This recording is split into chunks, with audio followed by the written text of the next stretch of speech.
தராட்டி பரவாயில்ல, அவங்க என்ன சொல்லுவாங்க வந்து இன்னைக்கு பாருங்க சட்ட ஒழுங்கு எப்படி இருக்கு சொல்லுங்க. தமிழ்நாடு முழுவதும் புரட்சி அம்மா இருக்கும்போது சட்ட ஒழுங்கு எப்படி இருந்தது? பெண்கள் பாதுகாப்பு, பெண்களுக்கு பாதுகாப்பு இருக்கா? எனக்கு ஏதாவது பாத்தீங்கன்னா சின்ன குழந்தைகள் வரை பாட்டி வரை இன்னைக்கு பாதுகாப்பு இல்லை. நிறைய பக்கம் 3000-4000த்துக்காக வயசானவர்கள் வெட்டி கொண்டு போறாங்க. அதே போல பாத்தீங்கன்னா இன்னைக்கு எங்க பார்த்தாலும் பாலியல் தொல்லை, எரிச்சு கொலை பண்ணி போட்டு தூக்கி வீசிட்டு போறான். அந்த அளவுக்கு தைரியம் புரட்சி தலைவி அம்மா இருக்கும்போது நடக்குமா? எடப்பாடி இருக்கும்போது நடக்குமா? போலீஸ் கண்ட்ரோலா இருந்தாங்க, போலீஸ் செயல்பட்டாங்க. இன்னைக்கு பொதுமக்களுக்கு பாதுகாப்பு எங்க செயல்படுறாங்க? இன்னைக்கு போலீஸோட கைகள் கட்டப்பட்டிருக்குது. நம்முடைய ஆட்சியில போலீஸ் பார்த்து ஒரு அற்புதமான வேட்பாளராக நீங்க பாத்தீங்கன்னா நம்முடைய ஜெய்சீலனை பொறுத்தளவுக்கு, பொன் ஜெய்சீலனை பொறுத்தளவுக்கு எல்லாரிடம் இறங்கி போய் பழகக்கூடியவர், மக்களோட மக்களை பழகக்கூடியவர், ஒரு எளிமையானவர். பாத்தீங்கன்னா என்றைக்கும் தன்னை பற்றி கவலைப்படாமல் இந்த தொகுதி மக்களை பற்றியே சிந்தித்து கொண்டிருப்பார். நானும் ஆச்சரியப்படுறேன். நான் தான் சட்டத்தில் கொரோனா, அதாவது எப்ப வந்தாலும் கூட தொகுதிக்கு ஒரு பெட்டிஷனோட வருவார். இந்த திட்டம் இங்க வேணும், இந்த திட்டம் இங்க வேணும், அப்படி கடுமையாக இந்த மக்களுக்காக பாடுபடக்கூடிய வேட்பாளர் யாரா இருந்தாலும் பெருக்குடி திமுக வேட்பாளர் தொடர்ந்து இதுக்கு வெற்றி பெற்றாங்க. அப்பெல்லாம் எனக்கு எந்த இதுவுமே செஞ்ச மாதிரி தெரியல. ஆனால் ஜெய்சீலன் அப்படி இல்லை. நீங்க பாத்தீங்கன்னா ஒவ்வொரு பகுதியிலும் என்ன பிரச்சனை இருக்கு, ஒவ்வொரு பகுதியும் என்ன பிரச்சனை இருக்கிறாங்க, இதுல பார்த்து செய்யக்கூடிய வெற்றி வேட்பாளர் பொன் ஜெய்சீலன். அப்பப்போ ஏதாவது ஒரு குறை சொல்லுவாங்க. இன்னைக்கு பார்த்து டெல்லிக்கு நம்மளுக்கு போட்டிருப்பாங்க. ஆகவே இன்னைக்கு மத்தியில பல்வேறு திட்டங்கள் வர வேண்டி இருக்குது. இங்கே கூட இந்த பகுதியை கூட ஒரு மத்திய அரசு ஒரு பூங்கா அறிவிச்சாங்க, தேவாலயம் அறிவிச்சாங்க. அந்த நிதியை திருப்பி விட்டாங்க. மீண்டும் அந்த பூங்கா வரணும்னா ஜெய்சீலன் சட்டமன்ற உறுப்பினர் ஆகணும். எடப்பாடி முதலமைச்சர் முழுமையான வளர்ச்சி கூடுதல் தொகுதி பெறணும்னா ஜெய்சீலன் சட்டமன்ற உறுப்பினர் ஆகணும். எடப்பாடி முதலமைச்சர் ஆகும். உறுதியாக நடக்கும். மத்திய அரசு திட்டங்களை நாங்கள் கொண்டு வருவோம். அது மட்டுமல்ல, திமுக ஆட்சியில சட்ட ஒழுங்கு மட்டுமல்ல எந்த வேலையுமே செய்ய விளம்பரத்தை ஆட்சி விட்டு சரி. தினத்திலே ஜெய்சீலன் உங்களுடைய ஆசீர்வாதத்தில் வெல்வது உறுதி. எடப்பாடி முதலமைச்சரானது ஒவ்வொரு குடும்ப தலைவர்களுக்கும் 2000 எப்படி 2000 எல்லாத்துக்கும். திமுக தகுதி பிரிச்சு பாதி இல்லை, எல்லாத்துக்கும் 2000. அதே போல விலைவாசி உயர்வு, அதுக்கு ஆதார நிதியாக ஒவ்வொரு குடும்பத்துக்கு 10,000. அதே ஒரு முக்கியமான அறிவிப்பு, யார் யாருக்கு வீடு இல்லையோ, யார் யார் வாடகை வீட்டில் இருக்காங்களோ, யார் யார் திருமணமாகி மகள் திருமணமாகி ஒரே குடும்பத்தில் 2 பேர் 3 பேர் வசிக்கிறார்களோ அவர்களுக்கெல்லாம் நிலம் எடுத்து கொடுத்து வீடு கட்டி தேவைப்படும். அம்மா இல்லம். ஜெய்சீலன் வெற்றி பெற்றதோ, எடப்பாடி முதலமைச்சரானதோ எல்லாத்துக்கும் அம்மா இல்லம். இது எடப்பாடி அறிவிச்சிட்டார். கண்டிப்பா கொண்டு சேர்ப்போம். நான் இங்க வந்து பொறுப்பு அமைச்சராக வந்த பின்னால் தான் இங்க அடுக்குமாடி வீடு கட்டணும். அதே போல மருந்து கல்லூரி கொண்டு வந்தோம், எல்லா சாலைகள் போட்டோம், கூட்டுக்குடி திட்டம் கொண்டு வந்தோம். என்னென்ன திட்டங்கள் வேணுமோ இந்த இளைஞர் மாவட்டத்துக்கு எல்லாமே அம்மாவுடைய ஆட்சியில எடப்பாடி பெற்று தந்தோம். அதே போல இந்த திட்டங்களை எல்லாம் நாங்கள் பெற்று தருவோம். அற்புதமான வேட்பாளர் ஜெய்சீலனுக்கு நீங்கள் இரட்டை இலக்கத்தில் வாக்களிங்க. எடப்பாடி முதலமைச்சர் ஆயிடுவார். அப்போ கண்டிப்பா கொண்டு வருவோம். ஆகவே இந்த ஆட்சியில நிறைய எம்எல்ஏ பார்த்துருக்கேன். நான் தான் கொரோனா அனுதினமும் இந்த தொகுதி மக்களுக்காக பாடுபடக்கூடிய அற்புதமான வேட்பாளர். நீங்க திமுகவோ நீங்க மற்ற புதுசா வந்த கட்சி எல்லாம் அவங்க எல்லாம் இன்னைக்கு பாத்தீங்கன்னா 5 பேர் வருவாங்க ஓட்டு கேட்டு. அப்புறம் நீங்க அவங்க போய் பார்த்தாலும் பார்க்க முடியாது. ஜெய்சீலன் நீங்க கூப்பிட்டா நேர ஓடி வருவார், மக்களுக்காக பணியாற்றுவார், திட்டங்களை கொண்டு வருவார். உறுதியாக திமுக 5 வருடமாக எந்த திட்டம் தரல. மீண்டும் அதிமுக ஆட்சி, அம்மாவுடைய அரசு மீண்டும் எடப்பாடி தலைமையிலே அமைக்கப்படும். கண்டிப்பாக என்னென்ன திட்டங்கள் தேவையோ தருவோம். இந்த கூடலூர் தொகுதி நிச்சயமாக 30,000 வாக்கு தேர்தலில் வெற்றி தர வேண்டும். எடப்பாடி முதலமைச்சர் வருவார். ஜெய்சீலன் வெற்றி உறுதியாயிருச்சு. நான் பார்த்தேன், எல்லா பக்கம் பார்த்தேன், எல்லா பக்கம் விசாரிச்சோம். அற்புதமான வேட்பாளர், நல்ல எம்எல்ஏன்னு சொல்லிட்டாங்க. கண்டிப்பா நீங்கள் நிறைய கோரிக்கை கொடுத்துருக்காங்க. கோரிக்கை நிறைய மக்கள் கொடுத்தாங்கன்னா கண்டிப்பா நம்முடைய ஆட்சி உறுதியாகி போச்சு. உறுதியாக திமுக எப்பப்ப ஆட்சி இருக்காங்களோ அதுக்கு வர தேர்தல் படுதோல்வி திமுக அடைவது சரித்திரம்.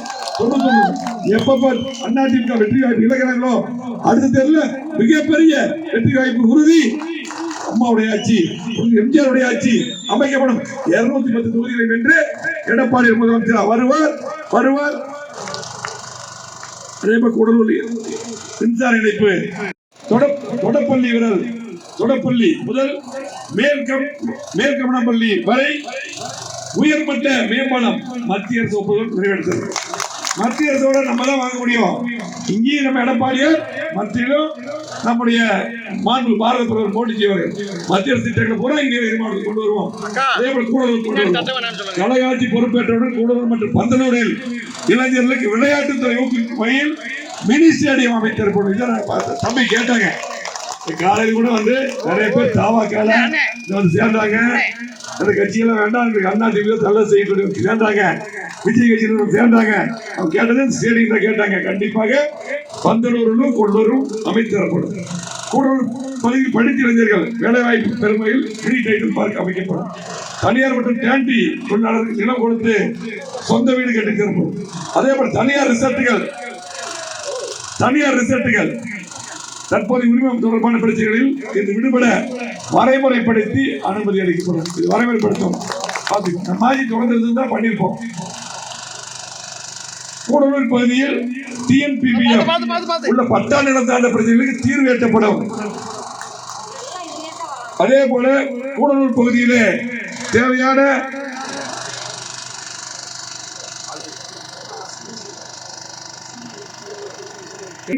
ஆயிரக்கணக்கான ஏக்கர் தேயிலை தோட்டங்களை மீண்டும் வனத்துறைக்கு கொடுப்பதற்காக முயற்சி நிறுத்தப்பட்டு டேண்டி தொழிலாளர்களின் வாழ்வாதாரம் காப்பாற்றப்படும். டேண்டியில் பணிபுரியும் நிரந்தர தொழிலாளர்களுக்கு குடும்பத்துக்கு தலா 2 ஏக்கர் நிலம் நீண்ட கால குத்தகைக்கு வழங்கப்பட வேண்டும் என சட்டமன்றத்தில் கூடலூர் சட்டமன்ற உறுப்பினர் நம்முடைய ஜெய்சீலன் அவர்கள் கடுமையாக பேசினாரு. இது ஆய்வு செய்து நல்ல முடிவு எடுக்கணும்னு சொல்லியிருக்காங்க. அது திமுக செய்யாது. எடப்பாடி முதலமைச்சரானதும் கண்டிப்பா டேண்டி தொழிலாளர் குடியிருப்புகள் நல்ல முறையில் பழுது பார்க்கப்பட்டு அதன் அடிப்படை வகையில் மேம்படுத்தி தரப்படும். அதே போல தனியார் தேயிலை தோட்டங்களில் பணிபுரியும் தொழிலாளருக்கு ஓய்வு காலத்துக்கு பிறகு நிம்மதியாக வாழ நல்ல தரமான வீடுகளை தான் சொன்ன வீடுகள் கட்டி தரப்படும். ஆகவே நீங்க பாத்தீங்கன்னா இன்றைக்கு திமுக சிந்தித்து பாருங்க. களத்தில் மின்சார கட்டணம் எவ்வளவு கட்டுறீங்க, பால் விலை எவ்வளவு, கட்டுமான பொருட்கள் விலை எவ்வளவு, அரிசி பருப்பு எண்ணெய் எல்லாம் கடுமையாக அதிகமாட்டாங்க. இதெல்லாம் பண்ணிட்டு அவங்க என்ன சொல்லுவாங்க, திமுக வந்து என்ன சொல்லுவாங்க, அதாவது நாங்க 1000 ரூபாய் கொடுக்குறோம், நாங்க 1000 கொடுக்குறோம். எப்படி 1000 எங்க திமுக வீட்டுல கொடுக்குறாங்களா? உங்க வரி பணம், எப்படி உங்களுடைய வரி பணம். ஆனா என்ன சொன்னாங்க 2021 எல்லா குடும்ப தலைவரும் தருவோம்னு சொன்னாங்க. எல்லாம் தராங்களா? பாதி பேர் தர, பாதி பேர் தரல. அதுவும் 28 மாசம் கழிச்சு எடப்பாடியார் நாங்க ஜெயசீலன் சட்டமன்ற போராடி இது கொடுத்தாங்கன்னு சொன்னதுக்கு அப்புறம் 28 மாசம் கழிச்சு அறிவிச்சாங்க. இன்னைக்கு பார்த்தா எலெக்ஷன் நேரத்தில் நாங்க கோடைகால நிதினால சொல்லிட்டு 1000 3000 போடுறதுன்னு சொன்னது போட்டாங்கல்ல. 28 மாசம் கழிச்சு போட்டை கொடுத்தீங்களே, 28,000 ரூபாய் ஒவ்வொரு அக்கௌண்ட் போட்டுக்கணும்ல. அது எப்படி மக்களை ஏமாத்துறது? சரி, நீங்க 1000 கொடுக்கன்னு சொல்றீங்க. அதுக்கு ஒரு உதாரணம் நீங்க வீட்டுக்கு போய் கணக்கு போட்டு பாருங்க. இப்போ 2021 அம்மாவுடைய ஆட்சி, எடப்பாடி முதலமைச்சர், அப்ப நீங்க சொத்து வரி எவ்வளவு கட்டினீங்க,